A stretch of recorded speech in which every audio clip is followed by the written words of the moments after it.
When a teen saw a 67-year-old man walking alone in the woods, he likely thought that he had found an easy target. After donning a mask, he attempted to rob the stranger.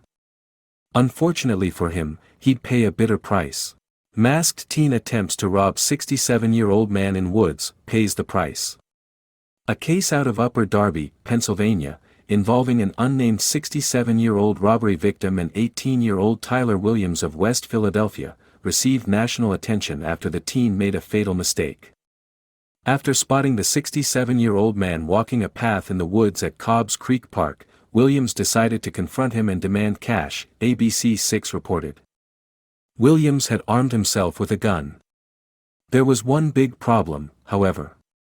The teen had set out to make his intended victim believe his life was in danger, but the gun was actually a toy, according to NBC 10. Unfortunately for Williams, he succeeded in making the 67-year-old man believe his life was legitimately threatened. After the masked assailant approached the older Pennsylvania man in broad daylight on that fateful Wednesday and pointed what later turned out to be a pellet gun in the man's face, a brief physical altercation ensued. The intended victim grabbed the gunman's firearm, deflecting it away from his head, as he simultaneously pulled out his own .38 caliber handgun. Fearing for his life, the man shot Tyler Williams in the head, dropping him to the ground. The 67-year-old then exited the woods and called the police, who arrived only to realize the gun Williams had used in the attempted robbery was fake. But even the police thought the pellet gun was real until they got a closer look at it, according to Upper Darby Police Superintendent Michael Chitwood. Williams died at the scene. He was found with the pellet gun, a mask, and half a dozen cell phones on him.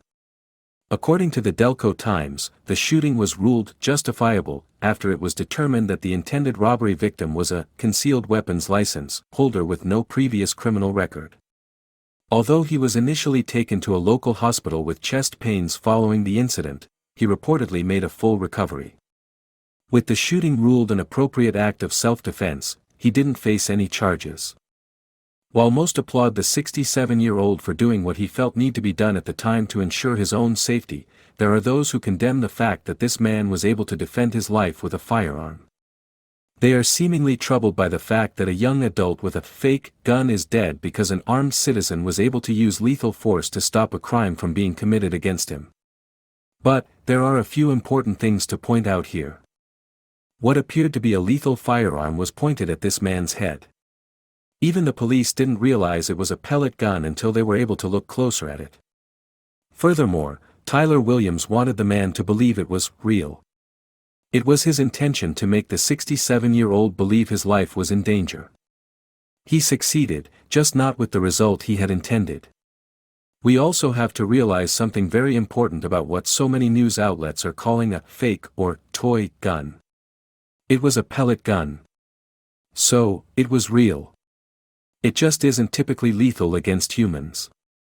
However, it most definitely can be. The U.S. Consumer Product Safety Commission has reports of about 4 deaths per year caused by BB guns or pellet rifles, according to a CPSC safety alert. The risk of death is increased if you are hit in the eye or head. This gun, which is not a toy no matter what NBC's headline says, was pointed at the robbery victim's face. So, his reaction was justified, just as police determined. We should be able to walk on a path in the woods of a park without any type of gun being pointed at our head by would-be robbers. Sadly, that's not the world we live in.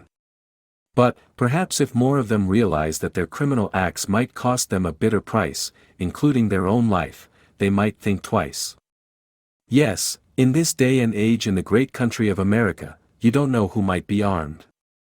While that might sound scary at first, just remember, if you don't try to commit a crime, you won't have to find out who is legally carrying a gun and who is not. On the other hand, if a criminal decides to prey on someone who looks weaker, elderly, or frail, they just might find out why a gun is called the Great Equalizer. It's unfortunate for anyone to die, but if it comes down to an innocent civilian and a person committing a crime, the choice seems obvious. Thanks for watching, like and subscribe for more.